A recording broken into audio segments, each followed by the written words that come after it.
فلوفينوس قائد عسكري قريب لتريان أو تراجان أو تراجان عشان هو ليه 100 اسم، بيطلبوا الملك الداشي لاجتماع دبلوماسي مناقشة بنود السلام اللي ما بينهم وبين روما.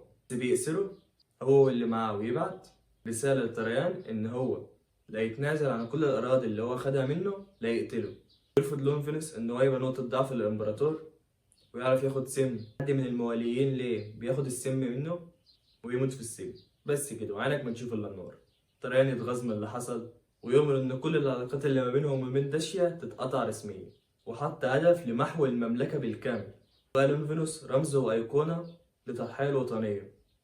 تقوم حصل حرية في قصر نيرون، يروح للمهندس أبولودور الدمشقي ويحولوه لمجمع اجتماعي ثقافي وقاعات رياضية ومكتبة كبيرة فيها كتب باليوناني واللاتيني وجناين وقاعات لتماثيل. وده كان وراه رسالة إن كل ده مبني على قصر نيرون ديكتاتور، إن أنا ما ببنيش القصور دي لنفسي، ده أنا برجع أراضي المستبد في شكل ترفيهي مجاني.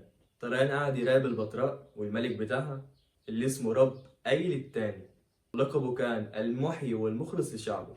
ده هيمهد بعدين لضم البتراء لروما وهيبقى باسمها المقاطعة العربية الرومانية.